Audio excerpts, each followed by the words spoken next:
로마서 1장. 그리스도 예수의 종인 나 바울은 부르심을 받아 사도가 되었습니다. 나는 하나님의 복음을 전하기 위하여 따로 세우심을 받았습니다. 이 복음은 하나님께서 예언자들을 통하여 성경에 미리 약속하신 것으로 그의 아들을 두고 하신 말씀입니다. 이 아들은 육신으로는 다윗의 후손으로 태어나셨으며 성령으로는 죽은 사람들 가운데서 부활하심으로 나타내신 권능으로 하나님의 아들로 확정되신 분이십니다. 그는 곧 우리 주 예수 그리스도이십니다. 우리는 그를 통하여 은혜를 입어 사도의 직분을 받았습니다. 그것은 우리가 그 이름을 전하여 모든 민족이 믿고 순종하게 하려는 것입니다. 여러분도 그들 가운데 들어있어서 예수 그리스도의 부르심을 받은 사람이 되었습니다. 나는 로마에 있는 모든 신도에게 이 편지를 씁니다. 하나님께서 여러분을 사랑하셔서 그의 거룩한 백성으로 부르셨습니다. 하나님 우리 아버지와 주 예수 그리스도께서 내려주시는 은혜와 평화가 여러분에게 있기를 빕니다. 나는 먼저 여러분 모두의 일로 예수 그리스도를 통하여 나의 하나님께 감사를 드립니다. 그것은 여러분의 믿음에 대한 소문이 온 세상에 퍼지고 있기 때문입니다. 하나님은 내가 그 아들의 복음을 전하는 일로 충심으로 섬기는 분이시기에 내 마음속을 알고 계십니다. 나는 기도할 때마다 언제나 여러분을 생각하며 어떻게 해서든지 하나님의 뜻으로 여러분에게 갈 수 있는 좋은 길이 열리기를 간구하고 있습니다. 내가 여러분을 간절히 보고 싶어 하는 것은 여러분에게 신령한 은사를 좀 나누어 주어 여러분을 굳세게 하려고 하는 것입니다. 이것은 내가 여러분과 함께 지내면서 여러분과 내가 서로의 믿음으로 서로 격려를 받고자 하는 것입니다. 형제자매 여러분, 여러분은 이것을 아시기 바랍니다. 나는 여러분에게 가려고 여러 번 마음을 먹었으나 지금까지 길이 막혀서 뜻을 이루지 못하였습니다. 나는 다른 이방 사람들 가운데서도 열매를 거둔 것과 같이 여러분 가운데서도 그것을 좀 거두려고 했던 것입니다. 나는 그리스 사람에게나 미개한 사람에게나 지혜가 있는 사람에게나 어리석은 사람에게나 다 빚을 진 사람입니다. 그러므로 나의 간절한 소원은 로마에 있는 여러분에게도 복음을 전하는 일입니다. 나는 복음을 부끄러워하지 않습니다. 이 복음은 유대 사람을 비롯하여 그리스 사람에게 이르기까지 모든 믿는 사람을 구원하는 하나님의 능력입니다. 하나님의 의가 복음 속에 나타납니다. 이 일은 오로지 믿음에 근거하여 일어납니다. 이것은 성경에 기록한 바 의인은 믿음으로 살 것이다 한 것과 같습니다. 하나님의 진노가 불의한 행동으로 진리를 가로막는 사람의 온갖 불경건함과 불의함을 겨냥하여 하늘로부터 나타납니다. 하나님을 알만한 일이 사람에게 환히 드러나 있습니다. 하나님께서 그것을 환히 드러내 주셨습니다. 이 세상 창조 때로부터 하나님의 보이지 않는 속성, 곧 그분의 영원하신 능력과 신성은 사람이 그 지으신 만물을 보고서 깨닫게 되어 있습니다. 그러므로 사람들은 핑계를 댈 수가 없습니다. 사람들은 하나님을 알면서도 하나님을 하나님으로 영화롭게 드리거나 감사를 드리기는커녕 오히려 생각이 허망해져서 그들의 지각 없는 마음이 어두워졌습니다. 사람들은 스스로 지혜가 있다고 주장하지만 실상은 어리석은 사람이 되었습니다. 그들은 썩지 않는 하나님의 영광을 썩어 없어질 사람이나 새나 네발짐승이나 기어다니는 동물의 형상으로 바꾸어 놓았습니다. 그러므로 하나님께서는 사람들이 마음의 욕정대로 하도록 더러움에 그대로 내버려 두시니 서로의 몸을 욕되게 하였습니다. 사람들은 하나님의 진리를 거짓으로 바꾸고 창조주 대신에 피조물을 숭배하고 섬겼습니다. 하나님은 영원히 찬송을 받으실 분이십니다. 아멘. 이런 까닭에 하나님께서는 사람들을 부끄러운 정욕에 내버려 두셨습니다. 여자들은 남자와의 바른 관계를 바르지 못한 관계로 바꾸고 또한 남자들도 이와 같이 여자와의 바른 관계를 버리고 서로 욕정에 불탔으며 남자가 남자와 더불어 부끄러운 짓을 하게 되었습니다. 그래서 그들은 그 잘못에 마땅한 대가를 스스로 받았습니다. 사람들이 하나님을 인정하기 싫어하므로 하나님께서는 사람들을 타락한 마음자리에 내버려 두셔서 해서는 안 될 일을 하도록 놓아두셨습니다. 사람들은 온갖 불의와 악행과 탐욕과 악의로 가득 차 있으며 시기와 살이와 분쟁과 사기와 저기로 가득 차 있으며 수군거리는 자요, 중상하는 자요, 하나님을 미워하는 자요, 불손한 자요, 오만한 자요, 자랑하는 자요, 악을 꾸미는 모략꾼이요, 부모를 거역하는 자요, 우매한 자요, 신의가 없는 자요, 무정한 자요, 무자비한 자입니다. 그들은 이와 같은 일을 하는 자들은 죽어야 마땅하다는 하나님의 공정한 법도를 알면서도 자기들만 이런 일을 하는 것이 아니라 이런 일을 저지르는 사람을 두둔하기까지 합니다. 2장. 그러므로 남을 심판하는 사람이여, 그대가 누구이든지 죄가 없다고 변명할 수 없습니다. 그대는 남을 심판하는 일로 결국 자기를 정죄하는 셈입니다. 남을 심판하는 그대도 똑같은 일을 하고 있기 때문입니다. 하나님의 심판이 이런 일을 하는 사람들에게 공정하게 내린다는 것을 우리는 압니다. 이런 일을 하는 사람들을 심판하면서 스스로 그런 일을 하는 사람이여, 그대는 하나님의 심판을 피할 수 있을 줄로 생각합니까? 아니면 하나님께서 인자하심을 베푸셔서 그대를 인도하여 회개하게 하신다는 것을 알지 못하고 오히려 하나님의 풍성하신 인자하심과 너그러우심과 오래 참으심을 업신여기는 것입니까? 그대는 완고하여 회개할 마음이 없으니 하나님의 공정한 심판이 나타날 진노의 날에 자기가 받을 진노를 스스로 쌓아 올리고 있는 것입니다. 하나님께서는 각 사람에게 그가 한 대로 갚아주실 것입니다. 참으면서 선한 일을 하여 영광과 존귀와 불멸의 것을 구하는 사람에게는 영원한 생명을 주시고, 이기심에 사로잡혀서 진리를 거스르고 불의를 따르는 사람에게는 진노와 분노를 쏟으실 것입니다. 악한 일을 하는 모든 사람에게는 먼저 유대 사람을 비롯하여 그리스 사람에 이르기까지 환난과 고통을 주실 것이요, 선한 일을 하는 모든 사람에게는 먼저 유대 사람을 비롯하여 그리스 사람에게 이르기까지 영광과 존귀와 평강을 내리실 것입니다.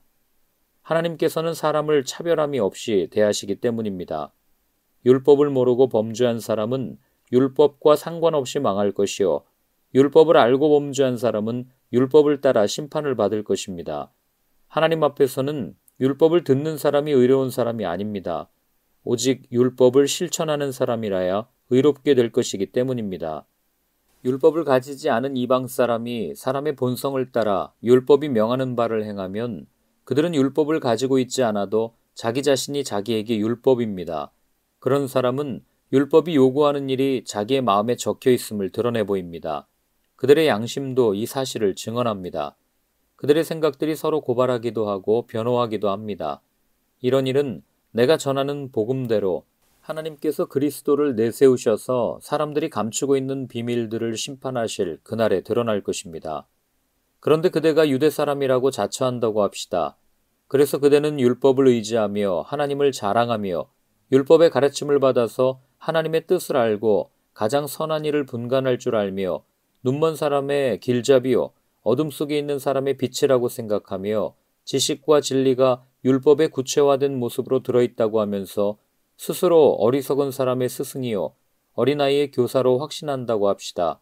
그렇다면 그대는 남을 가르치면서도 왜 자기 자신은 가르치지 않습니까? 도둑질을 하지 말라고 설교하면서도 왜 도둑질을 합니까? 간음을 하지 말라고 하면서도 왜 간음을 합니까? 우상을 미워하면서도 왜 신전의 물건을 훔칩니까? 율법을 자랑하면서도 왜 율법을 어겨서 하나님을 욕되게 합니까?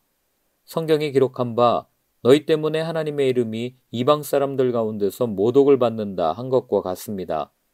율법을 지키면 할례를 받은 것이 유익하지만 율법을 어기면 그대가 받은 할례는 할례를 받지 않은 것으로 되어버립니다.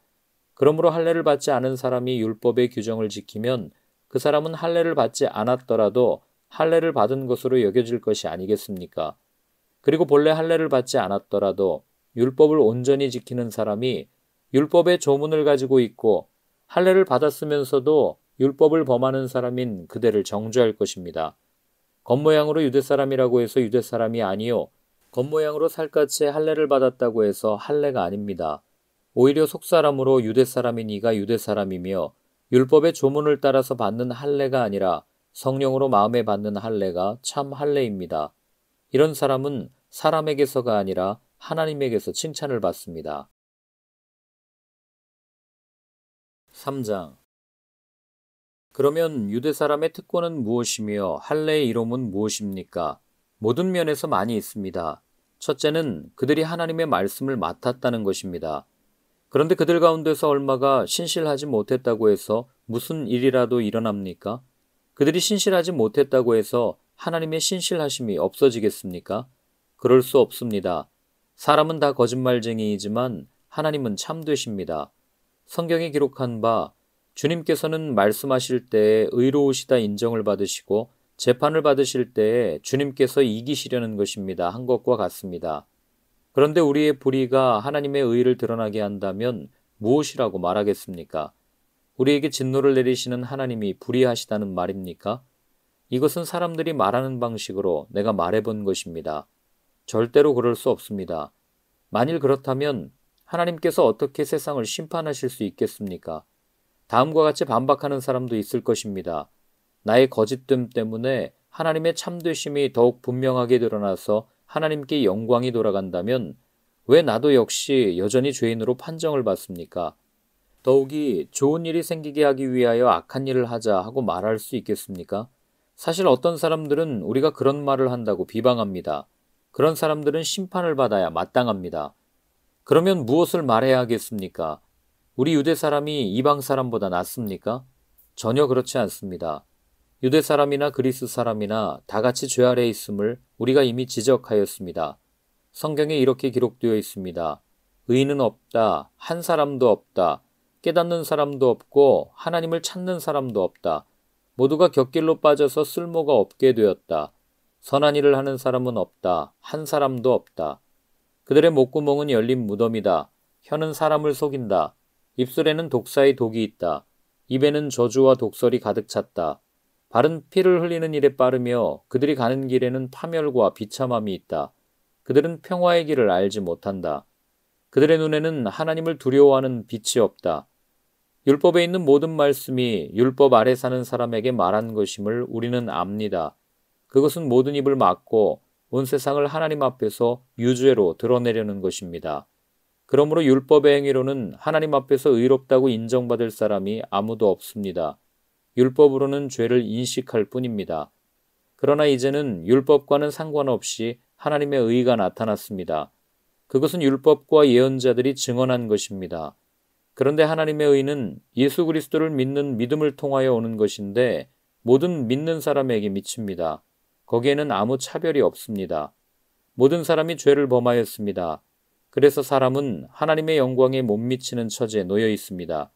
그러나 사람은 그리스도 예수 안에서 얻는 구원으로 말미암아 하나님의 은혜로 값없이 의롭다는 선고를 받습니다. 하나님께서는 이 예수를 속죄 제물로 내주셨습니다. 그것은 그의 피를 믿을 때에 유효합니다. 하나님께서 이렇게 하신 것은 사람들이 이제까지 지은 죄를 너그럽게 보아주심으로써 자기의 의를 나타내시려는 것이었습니다.